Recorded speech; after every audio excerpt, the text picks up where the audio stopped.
एक राजे अध्याय 3 शल्मोनाने मिसर देशाचा राजा फारो याशी सोयर संबंध केला.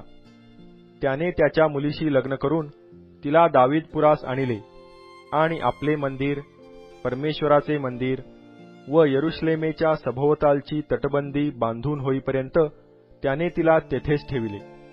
हा काळ पावेतो परमेश्वराच्या नामासाठी मंदिर बांधिले नसल्याकारणाने लोकांना उच्चस्थानी यज्ञयाग करावे लागत. शल्मोन राजाचे परमेश्वरावर प्रेम होते. आपला बाप दावीद याने अनुसरलेल्या नियमाप्रमाणे तो चालत असे, पण तो उच्चस्थानी यज्ञयाग करी व धूप जाळी. राजा गिबोन येथे यज्ञ करावयास गेला ते सर्वात मोठे उच्चस्थान होते. तेथल्या वेदीवर शल्मोनाने 1,000 होमबली अर्पिले. गिबोन येथे परमेश्वराने रात्री स्वप्नात शल्मोनास दर्शन दिले. देवाने त्यास म्हटले, तुला पाहिजे तो वर माग, तो मी तुला देईन. शल्मोन म्हणाला, तुझा सेवक माझा बाप दावीद याजवर तुझी मोठी दया असे. तो तुझ्यासमोर तुझशी सत्याने, धर्माने व सरळ चित्ताने वागला. तुझजवळ त्याच्या प्रित्यर्थ दयेचा एवढा ठेवा होता की त्याच्या गादीवर बसाव्यास त्याला तू पुत्र दिला. वस्तुस्थितीही अशीच आहे. आता हे माझ्या देवा परमेश्वरा, तू आपल्या सेवकास माझा बाप दावीद याच्या जागी राजा केले आहे, पण मी तर केवळ लहान मूल आहे. चाल चलणूक कशी ठेवावी ते मला कळत नाही. तसेच तू निवडलेल्या लोकांमध्ये तुझा सेवक राहत आहे. त्या लोकांचा एवढा समुदाय आहे की ते असंख्य व अगणित आहेत. यास्तव आपल्या सेवकास तुझ्या लोकांचा न्याय करण्यास सावधान चित्त दे, म्हणजे मला बऱ्या वाईटांचा विवेक करिता येईल. एवढ्या मोठ्या प्रजेचा न्याय करण्यास कोण समर्थ आहे? शल्मोनाने हा वर मागितला म्हणून त्याच्या ह्या भाषणाने प्रभू त्याजवर प्रसन्न झाला. देव त्यास म्हणाला, तू असला वर मागितला, दीर्घायुष्य, धन, आपल्या शत्रूंचा नाश यापैकी काही न मागता तू न्याय करण्याची विवेकबुद्धी मागितली, म्हणून मी तुझ्या म्हणण्याप्रमाणे करीतो. मी तुला बुद्धिमान व विवेकी चित्त देतो. तुझ्यासारखा पूर्वी कोणी झाला नाही व पुढे होणार नाही. एवढेच नव्हे तर तू मागितला नाही असा आणखी एक वर तुला देतो. धन आणि वैभव ही तुला देतो. तुझ्या सर्व आयुष्यात सर्व राजांमध्ये तुझ समान कोणी असणार नाही. तू आपला बाप दावीद याचप्रमाणे माझ्या मार्गाने चालून माझे नियम व माझ्या आज्ञा पाळशील, तर मी तुझ्या आयुष्याची वृद्धी करीन.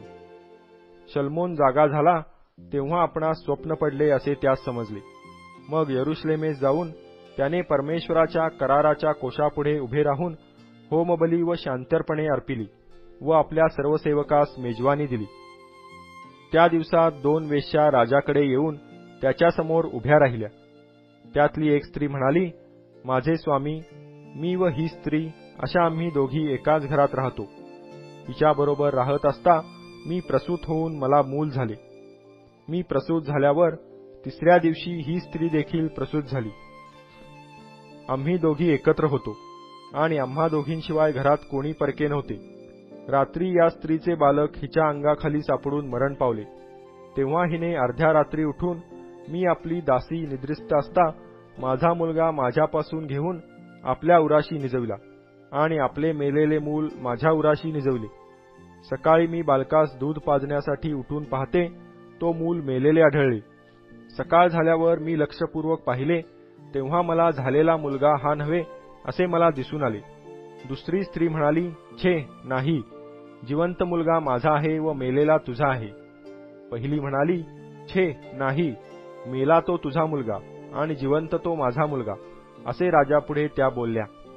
राजा बोलला, एक म्हणते जिवंत मुलगा माझा आहे व मेलेला तुझा आहे. दुसरी म्हणते, छे नाही, मेलेला तो तुझा मुलगा आणि जिवंत तो माझा मुलगा. मग राजा म्हणाला, मला तरवार आणून द्या. तेव्हा राजाला तरवार आणून दिली.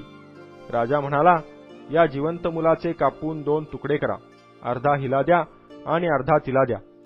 तेव्हा ज्या बाईचे ते जिवंत मूल होते तिची आतडी आपल्या मुलग्यासाठी तुटून ती राजास म्हणाली, माझे स्वामी, जिवंत मुलगा तिला द्या, पण त्यास मारून टाकू नका. दुसरी स्त्री म्हणाली, तो न माझा न तुझा, त्याचे 2 भाग करा. मग राजाने म्हटले, हा जिवंत मुलगा पहिलीच द्या, त्यास मारू नका, कारण तीच त्याची आई. राजाने हा न्याय केला तो सर्व इस्रायल लोकांच्या कानी गेला. तेव्हा त्यांच्या ठायी राजाविषयी पूज्य बुद्धी उत्पन्न झाली, कारण न्याय इन्साफ करण्याचे दैवी ज्ञान त्याच्या ठायी आहे हे त्यास दिसून आले.